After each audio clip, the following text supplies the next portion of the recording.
Good morning! My new irons have arrived. They are the Mizuno JPX 925, forged this year's model. Forged being the appropriate word here for me who enjoys his feel. The head is about 1.5mm longer than my old ones. Big deal, but it's the weight distribution that makes life a lot easier. Gets the ball airborne, sweet spots a little bit better. The engine of the club is of course the shaft. It's the same weight at 105 grams, but this time it's a regular. And it's a different manufacturer. This is a Dynamic Gold 100 mid for those who like numbers. The steps in it are different and the last step is longer. So that also helps the ball get airborne. Loft wise, this 5-iron is 1 degree stronger than my previous 5-iron. It all gets a bit funny at the bottom end though. Pitch and wedge is 43 degrees, so that's 3 degrees stronger. So I'm going to have some issues in the short term clubbing the 43, clubbing the pitching wedge 9987. My gap wedge has gone from a 50 to a 48 and my sand wedge has gone from a 55 to a 54. Other than that, you know, it's just a Mizuno golf club. This isn't an advert for the clubs, this is an advert for basically an old man who's had to get some softer shafts and a little bit of help in the head. Let's go play. Well, it's playing 140 today, the 11th here. It's into a bit of breeze, which would have me reaching for my 7-iron out of my old set. So with the increase in loss, or decrease in loss, that was an 8. And I'm just past the pin high. And it felt good. That's the important thing to me, is that it actually feels correct. I didn't want to go for the super duper game improver clubs which do not feel good. My next chance out with an iron is quite simply a chip with the sand wedge. 1 degree less loft, so it shouldn't make any real difference. But you never know until you try it.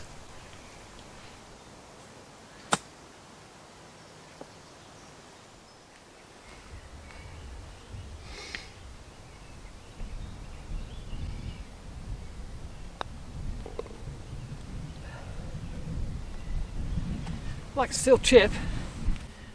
Well, it's going to take me a little while to figure out how far these things go.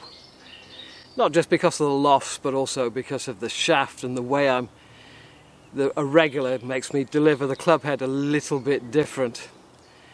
The wedge, the 9, the 8, the 7, they're going to be the difficult ones. As for chipping, well, I've just used my sand wedge there. But do I use the 48 or the 43? I'm going to try the 43 for the rollouts and stick with the 54 for the up and overs. There's no point me banging 3 woods at this hole as I normally would, so I've got a 5-iron. It's funny how pulling out the longest iron of a set, no matter what number it is intimidating. I know that this is basically a 16-year-old 4-iron loft, and I didn't hit it particularly well. Well, it ran off the fairway, and to be fair, if I'd hit the fairway it would have probably run off the fairway anyway. Actually, I did hit the fairway. Never mind. I got 97 playing 106, which would have been a bit of a stretch for my old pitching wedge. This is 43 degrees, closer to what my 9-iron was, so this should do it.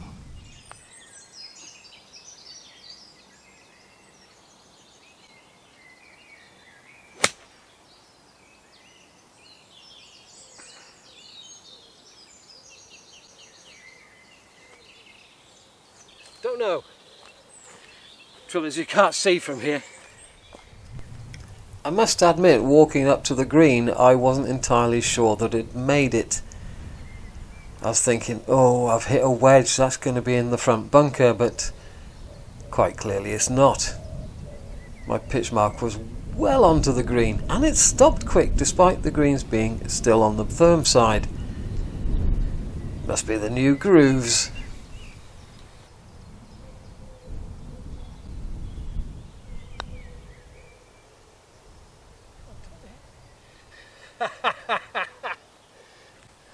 Behind the hole, of course.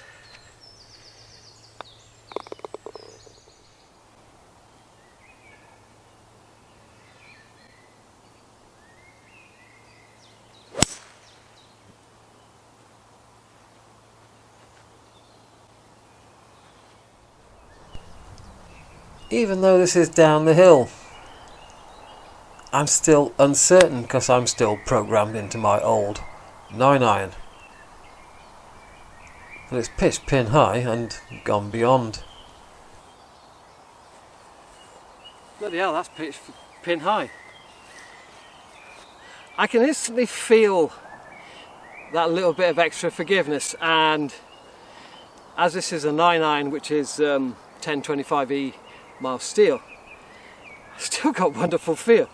I got the best of both worlds here. Reminds me of those MX 23s, to be honest.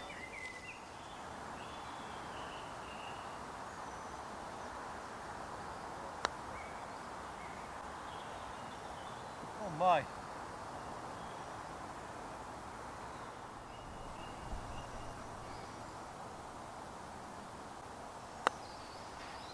No, it went that way. Note to self, the greens are getting smoother and faster. Nice 3 jabs, Simon. I'm not going to kid myself. I'm not going to say, oh, look at me, I'm hitting my 9-iron much further.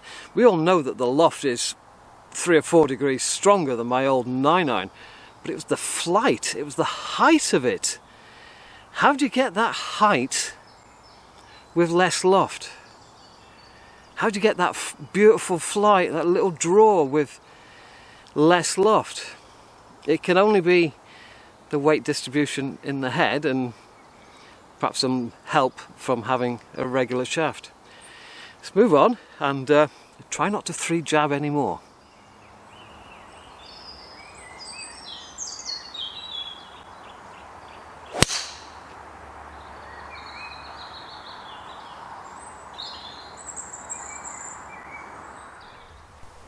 On camera, this hole never looks like it plays as much uphill as it does.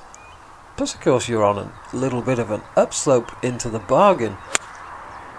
So I figured it was going to be a 5-iron, especially as my 5-iron is only 1 degree stronger than the one I've just given up. We carried on. The flight was a bit flat, so it's gone to the back. Perhaps my ball position's a bit wrong. Well, with the first one being a bit of a flat flight, I decided to have another go. And this one's flown correctly. And it's gone miles. Makes me wonder if my 4 hybrid is now obsolete. That flew a lot better. In fact, it's carried the green and got up the bank, so still got some working out to do. There's my second ball up the bank, and it carried back there. Here's the first ball that's run up the green. I wonder if a good 6-iron would have made it. I'm going to have to do a bit more testing on these.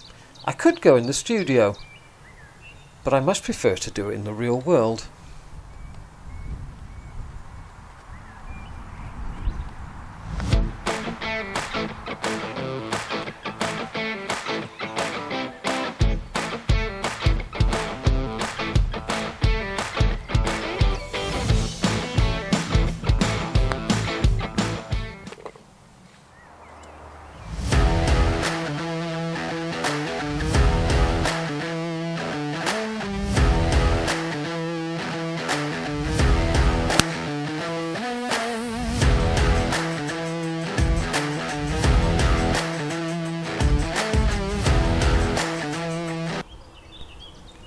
I couldn't quite convince myself to hit the 48-degree gap wedge here.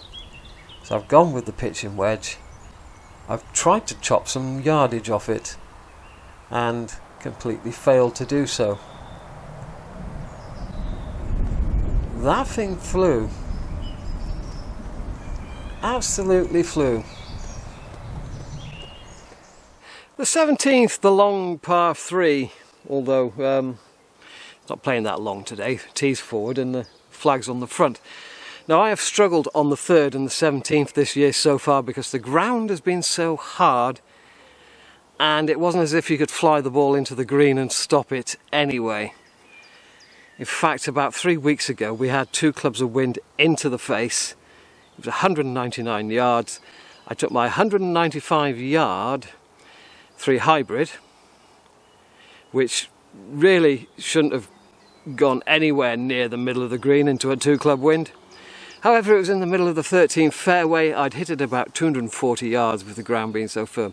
So I'm full of doubt and I lack confidence on these long par 3s at the moment. I work out the yardage to that front flag with the old VPR 1500 laser, and I think I'm going to go with a 5 or a 6 iron, and I'm going to watch it, see where it lands on that 16th. You can't see where the ball lands, but there was no pitch mark. Yeah, let's hope I get it right. Well, any good shot starts with aiming correctly. So I'm lining myself up on the left-hand bunker. Let's see if I can actually hit it where I want to go. That's the trouble with these long par 3s at the moment, is I'm not even considering flying the ball straight onto the green. That landed just before the bunker, jumped over the corner of the bunker, just run down into the green. It'd be a mile away, but at least I've seen the ball land. You know, part of the reason why my scores are suffering at the moment is the hard ground. It's because I have doubt over where the ball is going to finish, and I don't know what club to take to get it to where I want to go. I shall worry about my score more when the golf course is softer. The more I play on hard ground, the more I prefer going splat in Thailand. Oh, you pig. Well, for that last hole, just in case I fouled up and ended up in the drink, I used a one of these tailor-made comedy balls, TP5. Absolutely horrible to putt with, but there you go. Should have switched it on the green, shouldn't I? What do I think of the clubs? Well, I think I've done all right. I described them as chocolate cake with chocolate fudge sauce and fresh cream on top and no calories, and my ears just popped. What's my ears popped for? Yeah, so I haven't lost out on any of the forged feel that I enjoy, but I've certainly gained something, and I'm not talking about how far the ball goes on these slightly stronger lofts.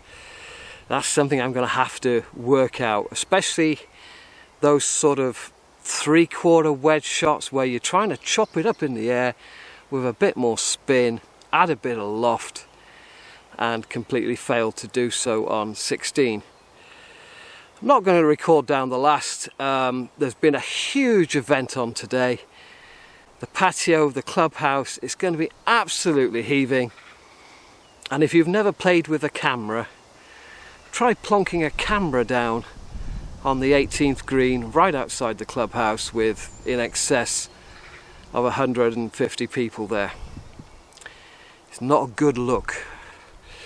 Certainly makes me incredibly nervous, so I'm going to say cheerio here, and if my wife finds out I've bought new irons, I'm toast. Ta-ra.